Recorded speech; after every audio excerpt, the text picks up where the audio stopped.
사랑해 주님 감사합니다. 이 시간 저희들을 불러 주의 전에 모아주시고 하나님의 은혜 가운데 예배드리며 찬양할 수 있도록 인도하시니 감사합니다.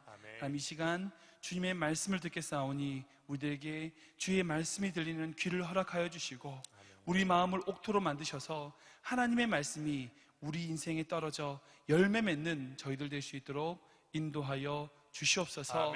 부족한 종 당했었습니다. 주님께서 모든 것 감춰주시고 주의 은혜로 덮어주셔서 주의 놀라운 말씀과 말씀의 은혜만 증거되는 귀한 시간 될 수 있도록 인도하여 주시옵소서. 예수 그리스도 이름으로 기도하옵나이다. 아멘. 오늘 말씀은 사무엘하 오늘 읽어야 될 통독 부분에서 말씀을 찾았습니다. 사무엘하 12장 24절로 25절 말씀입니다. 우리 다 함께 합독하여 읽도록 하겠습니다. 사무엘하 12장 24절로 25절 말씀입니다. 시작.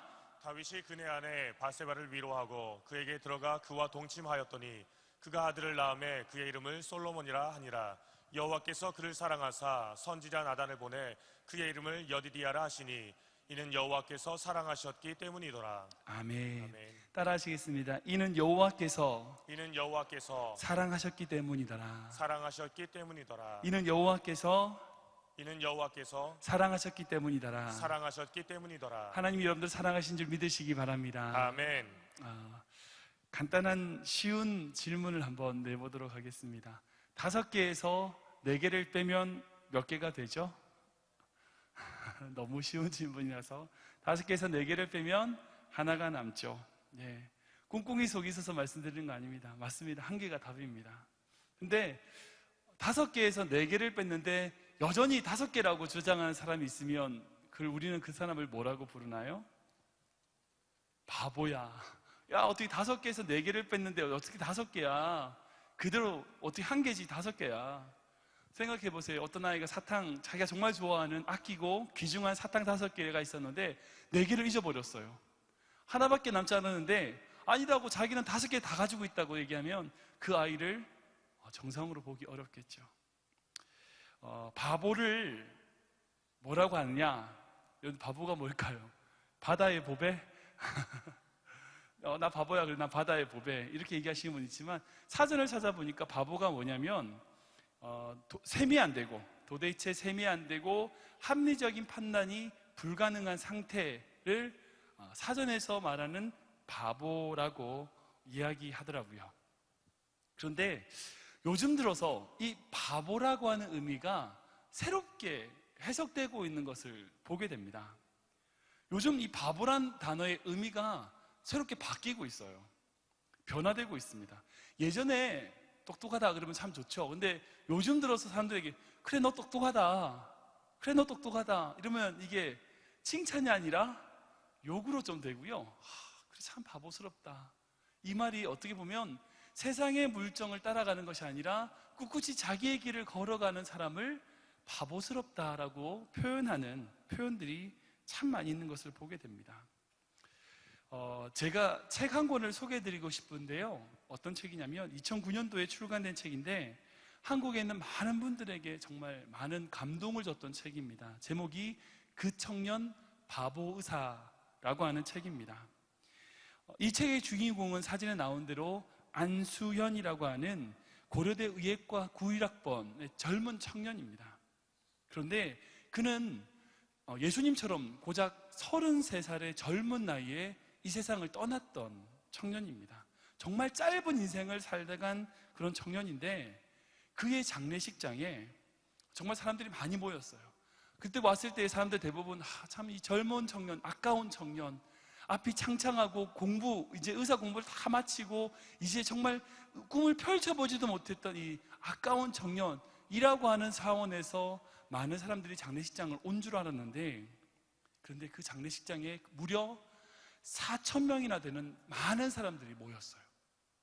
그리고 그 젊은 청년이 살아왔던 인생에 대하여 그 사람들이 간증하고 이야기하기 시작한 겁니다. 그리고 이 청년이 살아왔던 인생의 스토리가 드러나기 시작한 겁니다. 죽고 난 이후에요. 책 제목이 그 청년 바보 의사인 것처럼 그는 바보처럼 인생을 살았습니다.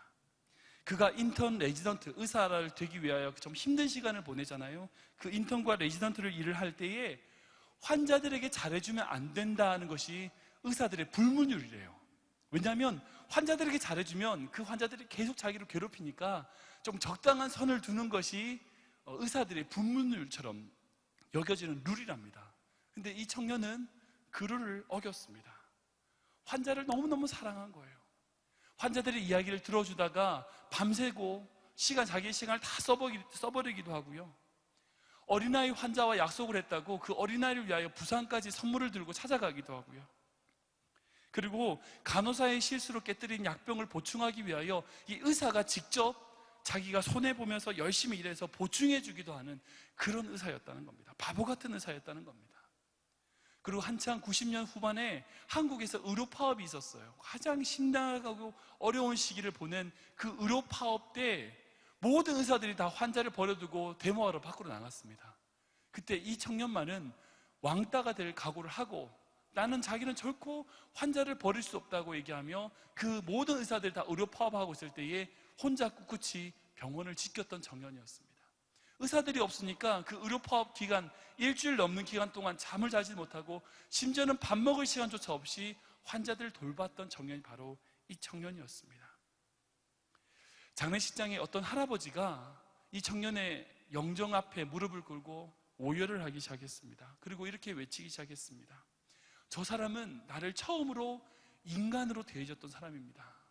이 할아버지가 누구냐면 그 병원 앞에서 구두 닦기를 하던 그 할아버지셨어요. 어느 누구도 자기를 거들떠보지 않았는데 이 청년이 자기에게 와서 할아버지 춥지 않으세요?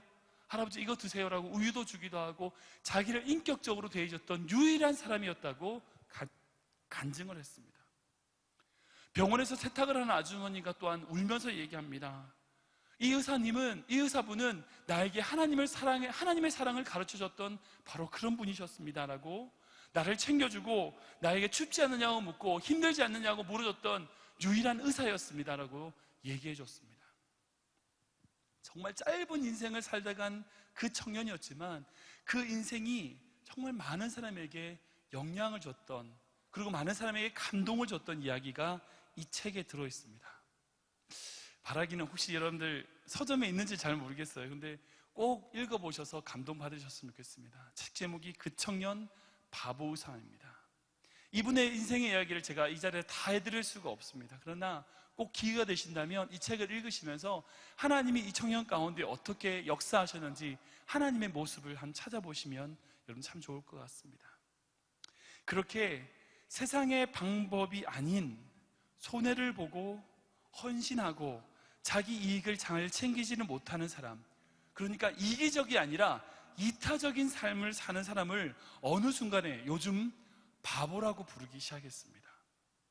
순수하여 다른 사람을 위하여 살아가는 사람을 바보라고 이 시대는 부른다는 거죠.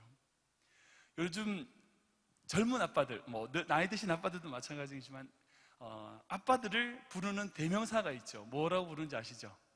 딸바보. 여기 딸바보 참 많이 계신 것 같습니다. 저도 그런 것 같아요. 인터넷이나 TV에서 딸을 너무나 사랑해서 어쩔 줄 모르는 사람, 어쩔 줄 모르는 아빠를 일컬어 딸바보라고 이야기합니다. 여러분들 여기 계신 아빠께 여쭤볼게요. 여러분들 딸에게 합리적이십니까? 아니 셈을 제대로 하십니까? 한 달 용돈 100불 이러면 100불 줬어요.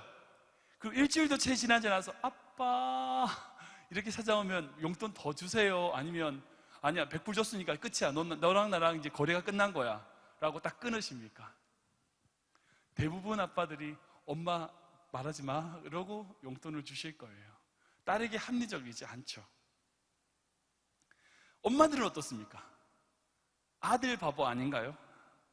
혼내기도 하고 짜증내기도 하고 결국 그렇게 하지만 아들 먼저 챙겨주고 먹을 거 하나 더 주고 딸에게 안 주지만 몰래 아들에게 용돈 더 주고, 그래서 꼭 딸들이 우리 엄마는 아들만 좋아해 이런 얘기 들으시잖아요. 엄마들은 다 아들 바보 아닌가요? 어떤 분들은 우리 부모님 안 그러신데요? 이런 분들도 계실 수 있을 겁니다. 그분들은 아직 철이 덜 들어서 그렇습니다.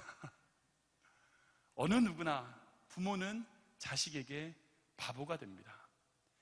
우리 부모님이 그렇게 똑똑하고 그렇게 철두철미하고 그렇게 계산적이시지만 적어도 나에게는 그러지 않으셨구나 라고 깨닫게 되는 게 바로 철든다고 얘기하는 겁니다. 그걸 깨닫게 되면 부모님의 사랑을 알게 되겠죠.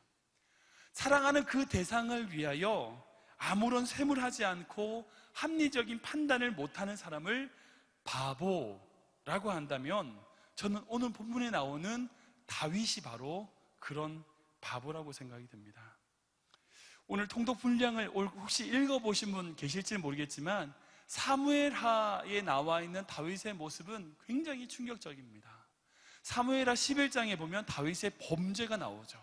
첫 번째는 어떤 범죄를 저지릅니까? 밧세바를 간통을 하죠. 우리아의 아내였던 밧세바와 간통하는 죄를 짓습니다. 그런데 두 번째 죄가 더 커요. 두 번째 죄가 뭡니까?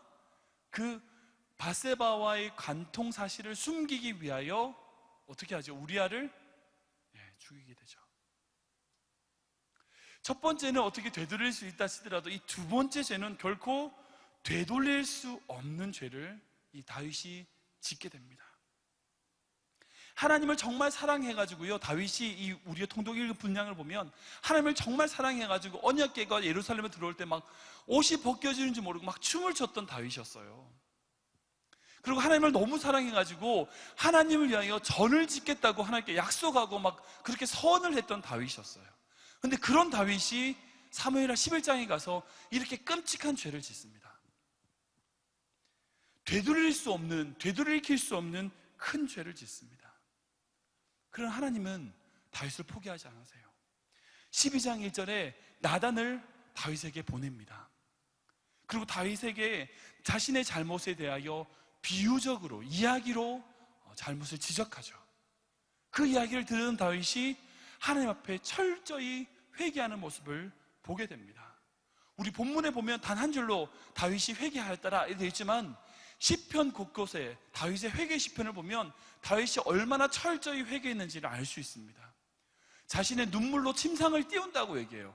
자기가 얼만큼 하나님 앞에 범죄했고 죄를 지었는지를 시편 곳곳에 다윗은 고백하고 있는 것을 보고 있습니다.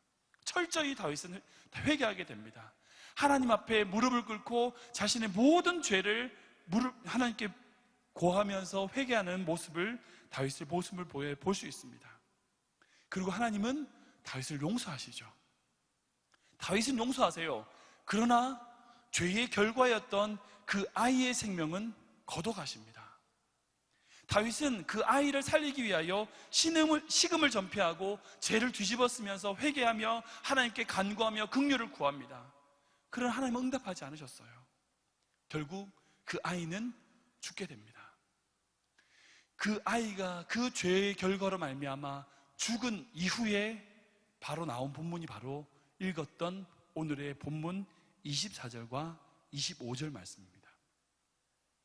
다윗은 하나님의 무서운 죄의 징벌을 보았습니다. 죄의 무서운 결과를 보았습니다.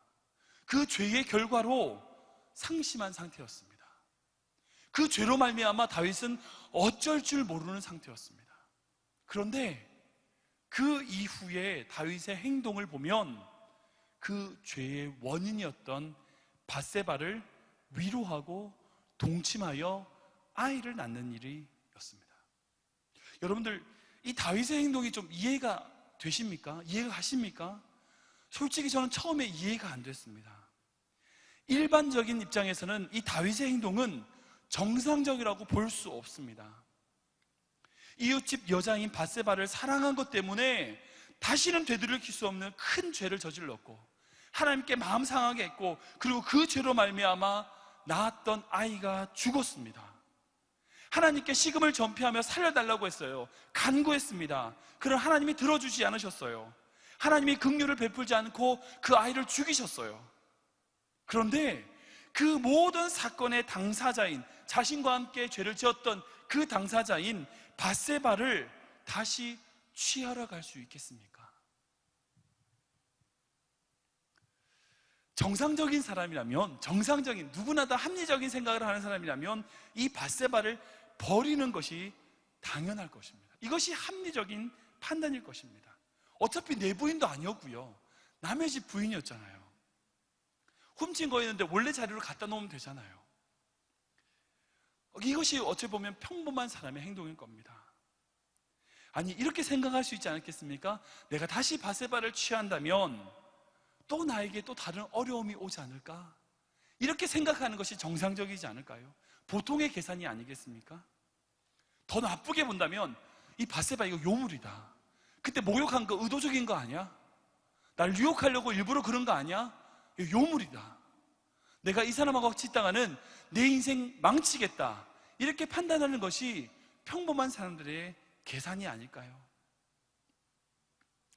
일상의 예를 들자면 그렇습니다. 여러분들 누군가 동업을 했어요. 동업을 했습니다. 근데 그 동업한 사람이 별로 열심히 하지도 않고 대충대충 하다가 결국 그 사업이 망해버렸어요.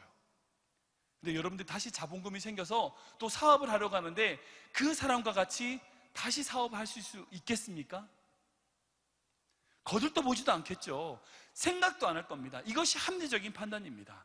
그 사람이 어떤 상태인지 무슨 상태인지 이런 거 따지지 않을 겁니다. 내만 생각하고 그 사람을 쳐다보지도 않는 것이 합리적인 판단일 겁니다. 다른 예로는요, 어떤 사람을 소개받았습니다. 알게 됐어요. 근데 그 사람하고 이야기해 보니까 그 사람이 피곤한 스타일이에요. 힘든 것 같아요. 그 사람을 만나고 얘기하다 보면 힘들 것 같은 거예요. 그럼 어떻게 하시겠어요? 내가 많이 도와줘야 될 것 같고 나중에는 나에게도 피해가 올 것 같아요. 그럼 어떻게 합니까? 적당한 선에서 물러나는 거죠. 사이를 두는 거죠. 이게 합리적인 판단 아닙니까? 당연합니다. 합리적인 판단입니다. 또 다른 예를 들자면 교회에서 자기를 정말 힘들게 한 사람이 있다고 쳐요. 그 사람을 보면 너무 화가 나는 거예요. 분노가 일어요. 은혜가 안 돼요. 예배를 드리러 왔는데 그 사람 얼굴 딱 마주쳤어요. 그러면 은혜가 안 되는 거예요. 그럼 어떻게 해야 돼요? 교회를 떠나야죠. 당연합니다. 이게 합리적입니다. 합리적으로 더 이상 교회를 다닐 수가 없어요. 왜냐하면 나의 영도 살아야 되니까. 내가 그 사람을 볼 때마다 은혜가 안 되니까 교회를 떠나는 것이 당연합니다. 맞습니다. 합리적인 판단입니다. 그렇게 반응하는 것, 다시는 동업하지 않고요, 다시는 그 사람하고 만나지 않고 교회를 떠나고 이렇게 합리적으로 판단하는 것이 당연한 반응입니다. 다윗도 어찌 보면 마땅히 밧세바를 버리고 떠나는 것이 합리적인 반응이었을 것입니다. 그런데 다윗은 그렇게 하지 않았어요. 소위 바보처럼 밧세바에게 갔습니다. 정확한 표현을 보면 24절 말씀 보면 다윗이 어떻게 하냐면 다윗 밧세바를 위로하였다고 되어 있어요. 저는 굉장히 은혜 받았어요. 물론 자기도 힘들 텐데 자식을 잃은 어미, 자식을 잃은 어머니인 이 밧세바를 위로하는 모습을 보게 됩니다. 자기도 정말 힘들 것인데 하나님께 죄의 징벌을 받았으니까 자기도 정말 힘들 건데 그 상태에서 그 자식을 잃은 자기보다 더 힘들 것 같은 그 어미 밧세바를 위로하고 있는 모습을 보게 됩니다. 그리고 동침해서 아들을 낳습니다. 다윗이 합리적인 생각을 못해서 그랬을까요?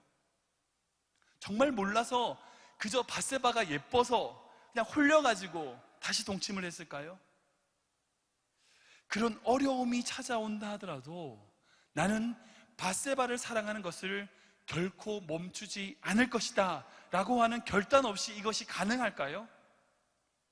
어떤 여자든지 취할 수 있는 절대 왕권, 어느 여자든지 마음만 먹으면 취할 수 있는 절대 왕권을 가진 자로서 그저 이웃집 예쁜 여인을 취한 그런 호기로 밧세바를 취했다면 다윗은 결코 이런 행동을 하지 못했을 것입니다. 다윗이 그런 부정적인 결과를 예상하면서도, 나에게 어떤 어려움이 찾아오는 것을 예상하면서도 그런 행동을 했다면 도대체 셈이 안 되고 합리적인 사고가 불가능한 바보가 되어버린 것입니다. 그런데 여러분들 아십니까? 이 다윗을 두고 하나님이 뭐라고 이야기하셨는지, 사도행전 말씀 보면 이 다윗을 보고 하나님이 뭐라고 말씀하시냐면 다윗은 내 마음에 합한 자라라고 말씀하고 계십니다. 하나님이 왜 다윗을 보고 내 마음에 합한 자라라고 말씀하셨을까요? 왜 그러셨을까요? 굳이 이 한 부분만을 두고 말씀하시지 않으셨겠지만 지금 이 상황을 두고 얘기하자면 왜 하나님이 다윗을 두고 내 마음에 합한 자라라고 말씀하셨을까요? 우리 하나님도 다윗처럼 셈이 도대체 안 되고 합리적인 사고가 불가능한 분이기 때문입니다. 하나님도 사랑하는 그의 자녀들 앞에 서기만 하시면 바보가 되시는 거예요. 죄인인데 사랑하세요. 이거 바보잖아요. 죄값을 지어서 죄를 지어서 죄값을 치러야 되는데 하나님이 직접 내려와서 그 죄값을 치르시는 거예요. 아니, 우리가 죄를 지었는데 왜 예수님 십자가에 달리셨어요? 그 바보잖아요.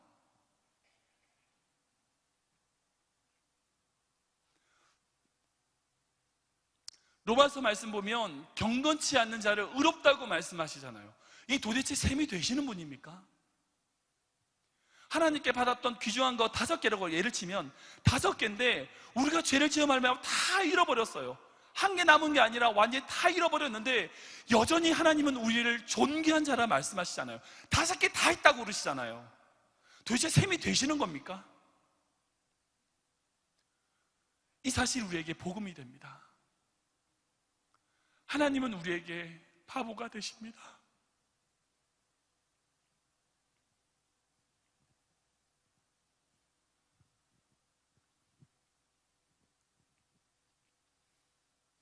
다윗이 만약 합리적인 판단으로 밧세바를 버렸다면요, 솔로몬이 이 세상에 없습니다. 그렇죠? 다윗이 정말 정상적인 생각으로 밧세바를 버렸다면 솔로몬이 이 세상에 없습니다. 하나님이 만약 합리적인 판단으로 우리에게 죄를 물으신다면 우리는 이 세상에 없습니다. 여러분들은 모르겠지만 적어도 저는 없습니다. 여러분들 잘 모르겠지만 적어도 저는 이 자리에 없습니다. 저는 다윗처럼 결코 용서받을 수 없는, 돌이킬 수 없는 죄를 지은 자고 있고요, 아간이었고요, 예수님을 팔았던 가룟 유다였습니다. 그러기에 제가 바로 여디디아입니다. 여러분들이 바로 여디디아입니다. 아멘. 하나님이 사랑하셔서 이름 지어주신 여디디아, 저와 여러분이 바로 여디디아인 겁니다. 아멘. 여러분들, 우리가 이 세상을 어떻게 살아가죠? 우리가 이 세상을 어떻게 살아갑니까? 여기 답이 있습니다. 이는 여호와께서 사랑하셨기 때문이더라. 우리가 가정을 어떻게 이룰 수 있습니까? 이는 여호와께서 사랑하셨기 때문이라. 아멘. 우리가 이 세상 속에서 어떻게 직장을 가지고 생업을 이루며 살아갈 수 있습니까? 이는 여호와께서 사랑하셨기 때문이더라. 우리에게 어떻게 귀한 자녀가 생기고요, 우리를 정말 아빠, 엄마라고 부르는 그런 귀한 자녀를 우리에게 주셨습니까? 이는 여호와께서 사랑하셨기 때문이더라. 아멘. 우리의 모든 것이 다 하나님이 우리를 사랑하셨기 때문인 줄 믿으시기 바랍니다. 아멘. 제가 마지막으로 이 찬양을 함께 나누기를 원하는데요, 오직 주의 은혜로라고 하는 찬양입니다. 제가 어제 말씀을 준비하면서 이 찬양을 부르는데 얼마나 많이 울었는지 모릅니다. 그 가사를 보면 이렇습니다. 주 은혜 날 세우시네, 주 은혜 보게 하시네, 살아가는 동안 은혜로만 살리, 십자가 은혜로. 우리가 이 세상을 살아가는 것이요, 주님의 은혜인 줄 믿습니다. 아멘. 주님의 사랑인 줄 믿습니다. 아멘. 주님의 사랑으로 우리가 이 세상을 살아가는 것입니다. 함께 찬양 드리겠습니다.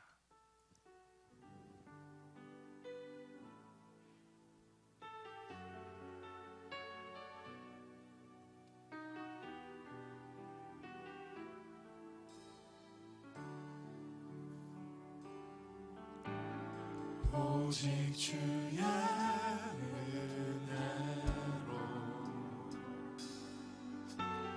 지금 여기 서 있네.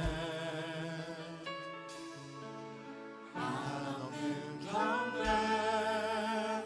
한없는 찬양, 내 영혼 예배 드리네.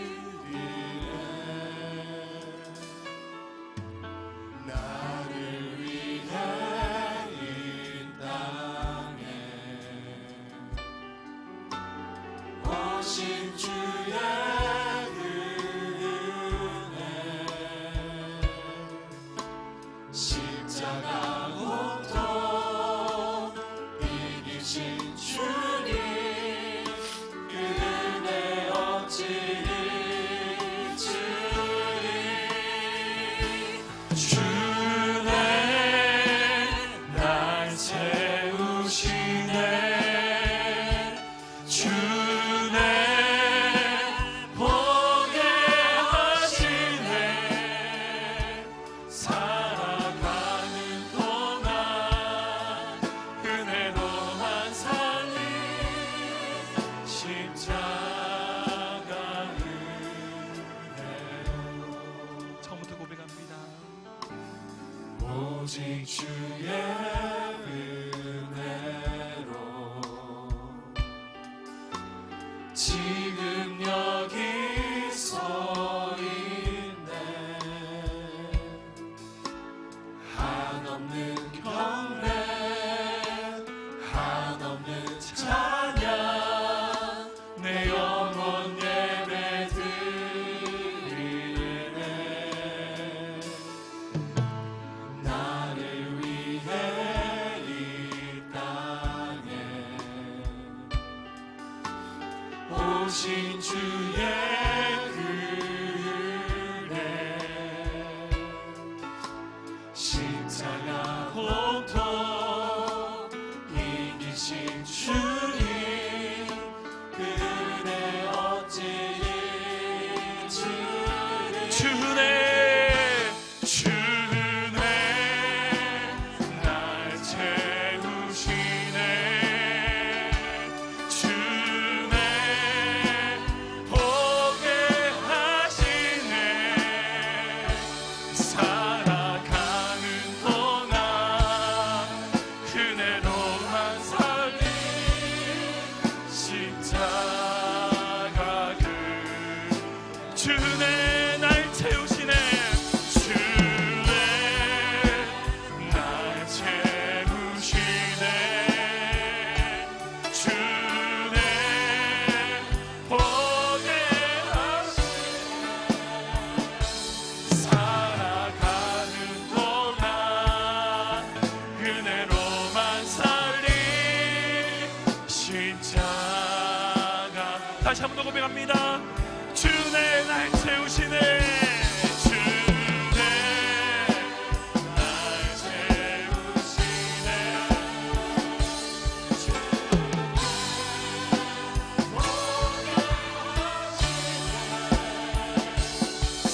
살아가는 동안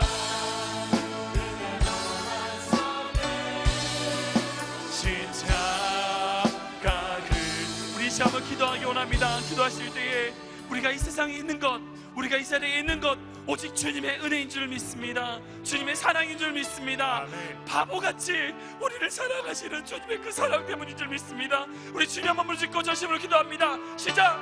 주님 아버지 세명을 가운데 가게 하시옵소서. 아버지 나를 사랑하시옵소서.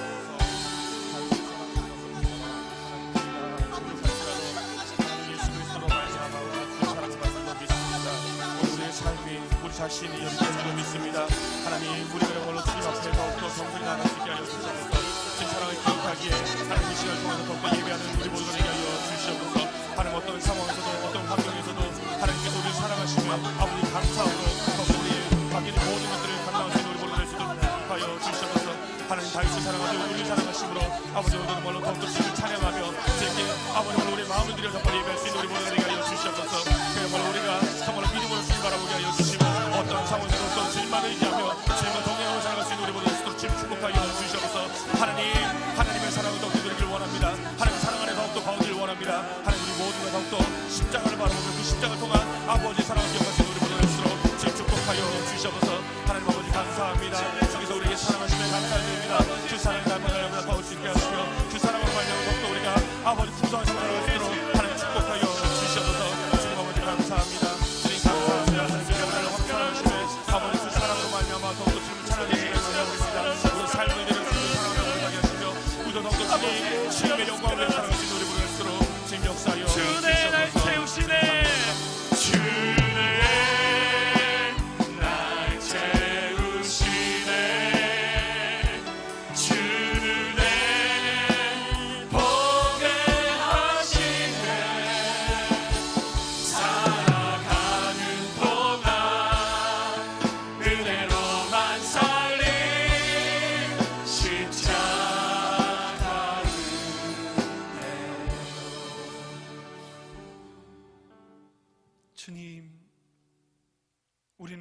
사랑으로, 주님의 은혜로 사는 존재입니다. 아멘.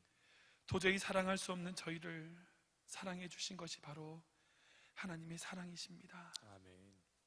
이제 우리 삶 가운데서도, 이제 우리 인생 가운데서도 나를 위하여, 내 계산과 내 합리적인 이익을 위하여 사는 인생 되지 않게 하시고 주님의 사랑으로 살게 하시옵소서. 아멘.